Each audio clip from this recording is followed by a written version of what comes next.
literary awards awarded to Punjabis. Already इस topic ते question आ चुका है in the Punjab PCS prelims, फिर भी आ सकता है, सो मिस ना करो। छोटा जिहा वीडियो है, सारे अवार्ड्स नू रिवाइज कर लेंदे हैं। ऑल्सो जिन्ने भी साडे कोर्सेस ने, भावें ਉਹ रैपिड रिविजन कोर्स होए, टेस्ट सीरीज होए, CSAT ਦਾ कोर्स होए, सारिਆਂ ਤੇ ਅਸੀਂ फ्लैट 25% ऑफ करता है। So make the most of this. Now सब तो पहले ਆਪਾਂ ਗੱਲ ਕਰਾਂਗੇ Jnanpith award the. Now Gyanpith Award is considered to be one of the highest literary awards in India. India ਦਾ ਸਭ ਤੋਂ ਵੱਡਾ literary award which is presented annually. हर साल ये मिलता है to the Indian citizens and it is conferred by भारतीय ज्ञानपीठ। भारतीय ज्ञानपीठ इन्हें confer करता है to an author for their contribution towards literature, for their outstanding contribution towards literature. 1961 ਵਿੱਚ ਇਹਨੂੰ ਇੰਸਟੀਟਿਊਟ ਕੀਤਾ ਗਿਆ ਸੀ। ਪਹਿਲਾ ਅਵਾਰਡ ਦਿੱਤਾ ਗਿਆ ਸੀ ਮਲਿਆਲਮ ਰਾਈਟਰ ਜੀ ਸ਼ੰਕਰਾ ਕੁਰੂਪ ਨੂੰ 1965 ਵਿੱਚ। So it was instituted in 1961, but the first award was awarded in 1965 to a Malayalam writer, G. Sankara Kurup. ਹੁਣ ਇਹ ਇੰਡੀਅਨ ਰਾਈਟਰਸ ਨੂੰ ਦਿੱਤਾ ਜਾਂਦਾ ਹੈ who are citizens of our country and who have written in the languages of 8th schedule। 8th schedule ਦੀਆਂ ਜਿੰਨੀਆਂ ਵੀ languages ਹੈ plus English, which ਜੇ ਇੰਡੀਅਨ ਸਿਟੀਜ਼ਨਸ ਦਾ, ਇੰਡੀਅਨ ਰਾਈਟਰਸ ਦਾ ਕੋਈ ਵਰਕ ਹੈ, ਕੋਈ ਲਿਟਰੇਰੀ ਵਰਕ ਹੈ ਵਿਚ ਇਜ਼ ਆਊਟਸਟੈਂਡਿੰਗ, ਸੋ ਉਹਨਾਂ ਨੂੰ ਇਹ ਅਵਾਰਡ ਦਿੱਤਾ ਜਾਂਦਾ ਹੈ। ਦੇयर इज नो पोस्टह्यूमस कन्फेरल, मतलब वंस यू आर डेड ਫਿਰ ਨਹੀਂ ਮਿਲਦਾ। ਹੁਣ 65 ਵਿੱਚ ਪਹਿਲਾ ਅਵਾਰਡ ਦਿੱਤਾ ਗਿਆ। 1981 ਤੱਕ ਨਾ ਇਹ ਆਥਰਸ ਨੂੰ ਜਾਂ ਰਾਈਟਰਸ ਨੂੰ ਦਿੱਤਾ ਜਾਂਦਾ ਸੀ for the single most outstanding work. ठीक है, फिर 1982 ऑनवर्ड्स ना a life time contribution of the writers to Indian literature the basis ते दिता गया। उस तो पहले 1981 तक it was given for just one outstanding work, recognising that outstanding work. उस तो बाद it was given for life time contribution to the Indian literature. Right, हुण पंजाबीज़ ਦੀ ਜੇ ਆਪਾਂ ਗੱਲ ਕਰੀਏ, Amrita Pritam ji, she was the first Punjabi writer and first woman to receive the Gyanpith Award in 1981.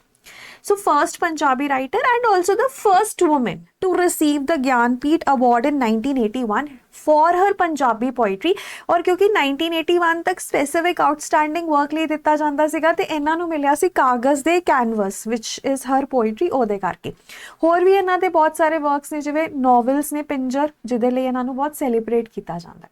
So there are a lot of works, but Gyanpith Award ਇਹਨਾਂ ਨੂੰ ਕਾਗਜ਼ ਦੇ canvas ਕਰਕੇ ਮਿਲਿਆ ਸੀਗਾ 1981 ਵਿੱਚ। Then ਗੁਰਦਿਆਲ ਸਿੰਘ ਜੀ ਨੂੰ ਵੀ ਮਿਲਿਆ। He received the one in 1999 and ਇਹਨਾਂ ਦੇ ਜਿਹੜੇ novels ਨੇ, ਇਹਨਾਂ ਦੇ ਜਿਹੜੇ works ਨੇ, they actually depicted the rural Punjab and the struggles of the underprivileged। ਜਿਵੇਂ ਇਹਨਾਂ ਦੇ works ਨੇ ਮੜੀ ਦਾ ਦੀਵਾ and ਅੰਨੇ ਕੋੜੇ ਦਾ ਦਾਨ। Right, Gurdial Singh ji. So Amrita Pritam ji got it in 1981 and Gurdial Singh ji got it in 1999. So two Punjabi writers have received Gyanpith Award until now. Then we have Sahitya Akademi Award. Now Sahitya Academy Award is a literary honor which is given by Sahitya Academy, India's National Academy of Letters. ਹੁਣ ਇਹ ਵੀ annually ਮਿਲਦਾ ਹੈ to the writers for their work, for their literary work. It could be in 22 languages ਜਿਹੜੇ 8th schedule ਨੇ, plus English plus Rajasthani।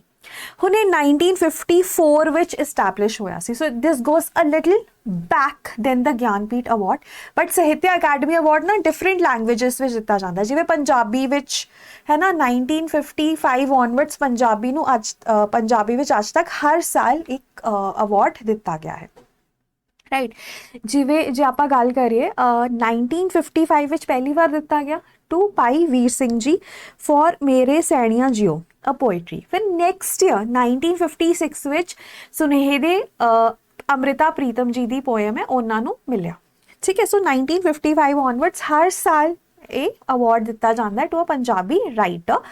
But there are years ਜਦ award ਨਹੀਂ ਦਿੱਤਾ ਗਿਆ for a lot of reasons 57 58 60 and 66 ਉਸ ਤੋਂ ਬਾਅਦ ਹਰ ਸਾਲ ਇਹ ਅਵਾਰਡ ਦਿੱਤਾ ਗਿਆ ਹੈ it is considered to be the second highest literary award after the Jnanpith award then next is Saraswati Samman Award ਇਹ ਵੀ annually ਦਿੱਤਾ ਜਾਂਦਾ ਹੈ to the literary works in 22 Indian languages in the last 10 years ਹੁਣ ਜੇ ਆਪਾਂ Jnanpith award ਦੀ ਗੱਲ ਕਰੀਏ ਆਪਾਂ ਸਾਹਿਤ ਅਕੈਡਮੀ ਅਵਾਰਡ ਦੀ ਗੱਲ ਕਰੀਏ ਆਪਾਂ ਸਰਸਵਤੀ ਸਮਾਨ ਅਵਾਰਡ ਦੀ ਗੱਲ ਕਰੀਏ ਤਿੰਨੋਂ ਹੀ ਐਨੂਅਲੀ ਦਿੱਤੇ ਜਾਂਦੇ ਨੇ Jnanpith 8th schedule plus English ਜਿਹੜਾ ਸਾਡਾ ਸਾਹਿਤ ਅਕੈਡਮੀ ਅਵਾਰਡ ਹੈ 8 schedule ਦੀਆਂ languages plus English plus Rajasthani and Saraswati Samman award in 8 schedule ਦੀਆਂ languages so you can actually make a table Jnanpith award Bharati Jnanpith ਦਿੰਦਾ ਹੈ ਜਿਹੜੇ ਸਾਡਾ ਸਰਸਵਤੀ ਸਮਾਨ ਅਵਾਰਡ ਹੈ it is instituted by KK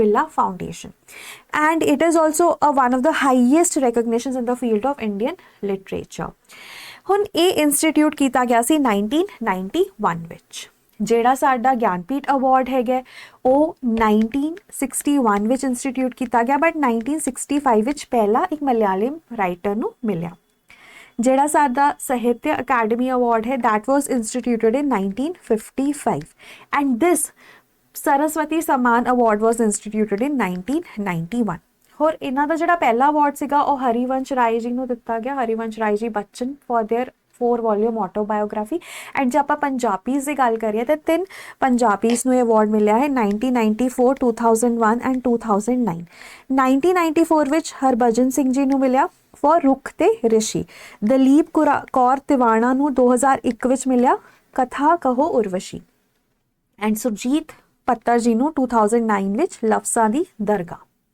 so primarily ਜੇ ਤੁਸੀਂ ਇੱਕ ਸਲਾਈਡ ਤੇ ਇੱਕ ਪੇਜ ਤੇ ਵੀ ਇਹ ਸਾਰਾ ਡੇਟਾ ਲਿਖ ਲੋਗੇ ਨਾ and revise it you will never forget it ਇਹਦੇ ਵਿੱਚ ਨਾ ਥੋੜੀ ਬਹੁਤ ਕਨਫਿਊਜ਼ਨ ਹੁੰਦੀ ਹੈ ਤਦ ਦੇ ਆਈ ਮੇਡ ਦਿਸ ਵੀਡੀਓ ਤਾਂ ਕਿ ਉਹ ਕਨਫਿਊਜ਼ਨਸ ਜਿਹੜੀਆਂ ਨੇ ਤੁਹਾਡੀਆਂ ਖਤਮ ਹੋ ਜਾਣ and lastly test series this is the time to give maximum test so test series ਜ਼ਰੂਰ ਅਟੈਂਪਟ ਕਰੋ ਐਂਡ ਜੇ ਤੁਸੀਂ ਰਿਵਾਈਜ਼ ਕਰਨਾ ਚਾਹੁੰਦੇ ਹੋ ਵੀ ਆਵਾ ਰੈਪਿਡ ਰਿਵੀਜ਼ਨ ਕੋਰਸ ਆਲਸੋ 50 ਜਿਹੜੇ ਪੰਜਾਬ GK MCQs ਹੈ ਉਹਨਾਂ ਦਾ ਲਿੰਕ ਵੀ ਤੁਹਾਨੂੰ ਡਿਸਕ੍ਰਿਪਸ਼ਨ ਵਿੱਚ ਮਿਲ ਜਾਏਗਾ ਉਹ ਵੀ ਜ਼ਰੂਰ ਅਟੈਂਪਟ ਕਰਨਾ it will help you in the revision of Punjab GK so that was all from my end thank you so much